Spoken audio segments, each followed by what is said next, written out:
Greetings internet, it's Monica, and today I am here to do a very exciting book haul.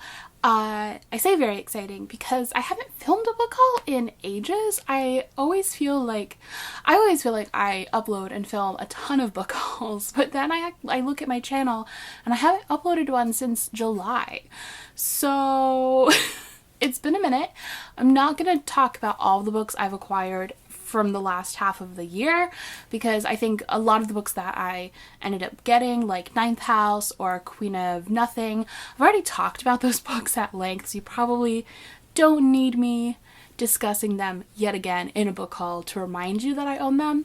So instead I'm going to be focusing on books that I haven't talked about yet on my channel that I've acquired within the last couple of months. I am super excited for all these books, so without further ado, let's jump in. So I think I'll start off with some books that were sent to me. The first one is one that I'm so excited for, and it is If I Had Your Face by Frances Cha. If you saw my 2020 most anticipated video, you would recognize this one because this was one of my most anticipated books for this year. It comes out in April, and this book is set in Seoul in South Korea, and it follows 4 women who are all living in this apartment building, and it follows their friendships and just their lives living in Seoul, sort of dealing with, you know, the really intense beauty standards and social structures within Korea, while also, you know, being this contemporary story about just their lives living in Korea. And I'm so excited for this book. Also, I have to give a big shout out to Random House, because when they sent me this, it was in a box filled with just lots of Korean skincare. I've never felt so seen when I opened a bookish box surprise thing from a publisher before. So I have so many sheet masks. I'm very excited to read this book whilst wearing a sheet mask. And yeah, it just sounds absolutely amazing. Also, the fact that it comes out in April means that when Readathon rolls around, which I am doing that readathon again, it'll be in the summer again. So this book will be out in time for Readathon. So hopefully I like it and then I can recommend it. So then my lovely friend Chelsea also sent me Yellow.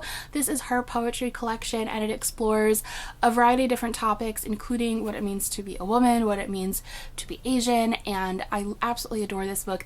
She came out with a new edition with a brand new design on the cover, and then also brand new illustrations inside along with the poetry, and I just absolutely adore this collection. There are so many poems in here that I've been able to connect to, so if these topics are something that you're interested in, I'll be sure to link it down below in case you want to check out her book, because I love supporting friends and indie authors, and I'm just really excited for Chelsea and her new edition of her poetry collection. And then we're just keeping on with the Asian trend. I also have Love Boat Taipei, which I'm so excited about. This book just came out and it has been doing really well. I know a lot of people have read it and really loved it, and I think it got on the New York Times bestseller list, which we love seeing. We love seeing Asian books on the bestseller lists. Basically, this follows a girl who is growing up in Ohio. She is Asian American, and her parents end up sending her to Taiwan to attend this elite school, I think a prep school. They've always had these very high standards for her, and now she's with these other kids who are basically the standard that her parents want her to meet. So she gets sent to the school, but it ends up not being what her parents exactly expect it to be. It has this reputation for being called the Love Boat and basically being this huge party school. So it sounds really fun. I've seen it compared to Crazy Rich Asians, but also sort of Jane Austen Comedy of Manners, and those are 2 things I love.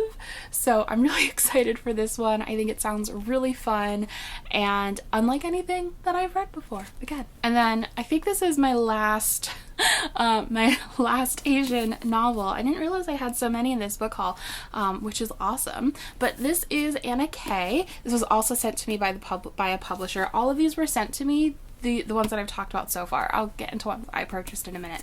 But this book is supposed to be an Anna Karenina retelling set in New York City following a Korean American 17-year-old protagonist.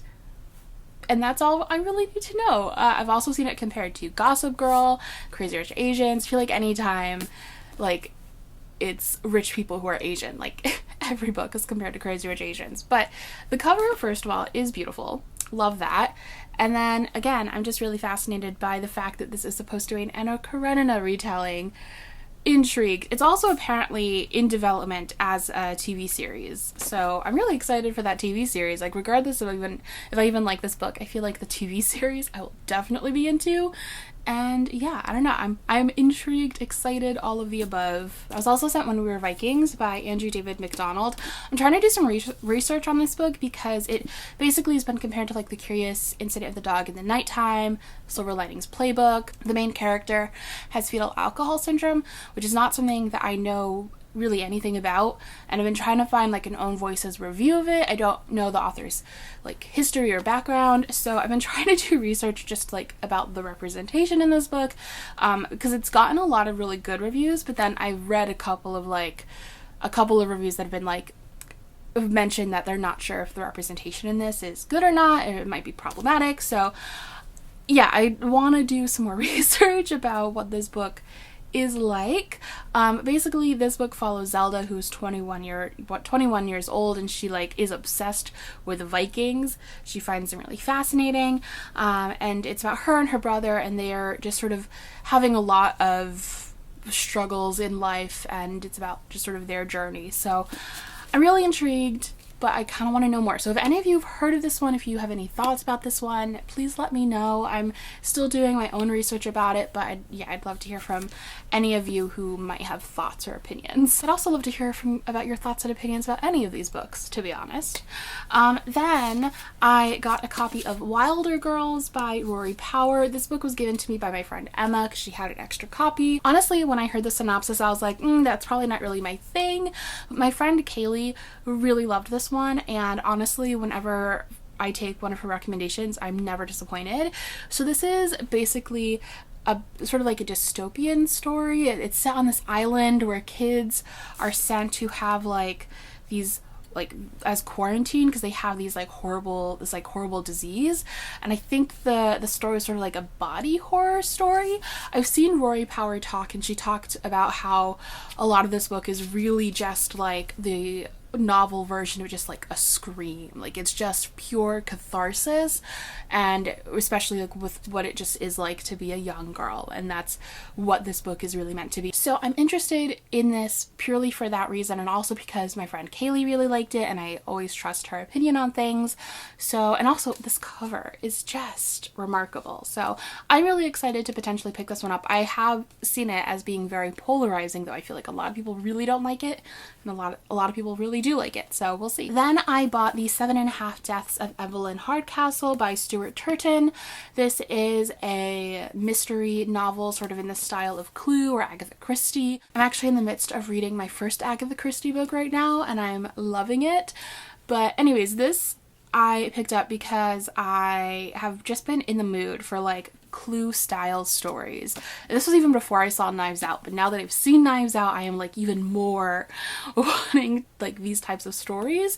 So this is about Evelyn Hardcastle, who dies, and then at this event or party, I think, she ends up sort of every day wakes up in the body of a different person who attended this event to figure out who murdered her. And I'm really intrigued for that one. I've heard some mixed things about this one. I've heard that it is very clever, but it's like maybe a little too complicated. I don't know. I'm interested, and I definitely want to give it a shot because the premise and the style of story that it is one that I'm super interested in. If you guys have any recommendations for like Clue style stories, please let me know in the comments down below, because I'm definitely on the hunt for more mysteries in this sort of range. Then I have some really pretty books that I want to talk about. So I have the Harry Potter and the Prisoner of Azkaban Illustrated Edition. These books are so heavy, but this is so beautiful. I love these illustrated editions of the Harry Potter books so much. I feel like they add so much to the story when you're reading them. They are a little bit difficult to read, I will say that, because I'm currently reading for my Patreon. I do a bi-monthly book club, and right now we are all reading Harry Potter and the Sorcerer's Stone. So I'm currently reading Sorcerer's Stone in this format, and it's like a little bit of a workout, to be honest. So it's a little unwieldy to read, but they're so beautiful to just look at whilst reading the story. I'm so excited that I have Prisoner of Azkaban, which is one of my favorite books of all time in the series and just in general. This was my first experience, I think, like real experience that like affected me of like a good plot twist when I was little. Like this book just blew my mind and really taught me about like what a plot twist could be and how exciting a plot twist could be. So I have a lot of very fond feelings about this book and I'm super excited to read it. I'm doing sort of a personal project of rereading all the Harry Potter books for the first time in years. I spent basically years of my life constantly rereading the Harry Potter books, especially via audiobook, and then I started kind of feeling like I knew everything, you know, like beat for beat. I had, you know, everything kind of memorized, and I missed being surprised by Harry Potter. Like maybe not even the plot points, but just like the little details, you know.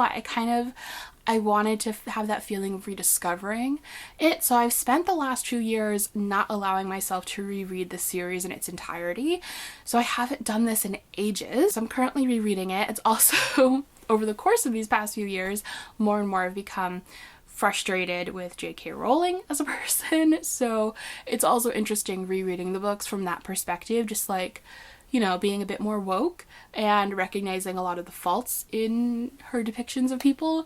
So that's also been interesting. But yeah, I'm calling it Hogwarts a Homecoming, and I'll probably do a couple of videos about like my thoughts reading them and all of that. So yeah, I'm excited just to be back in this world though. It is definitely like coming home and I love it so much. So I also ended up getting Harry Potter and the Goblet of Fire. This is the newest of all the illustrated editions and the heaviest so far. I don't know like what the future books, like Order of the Phoenix, can they do that in one book? They have to split it up. I can't imagine how heavy that book will be. This one again is beautiful. I haven't really flipped through this one as much. Oh, here is the Goblet of Fire itself. I don't know if you can even see that. It's also a cool experience to get to reread them in this illustrated edition. It is kind of like reading them not for the first time, but it's at least like a new experience, a new way of reading them.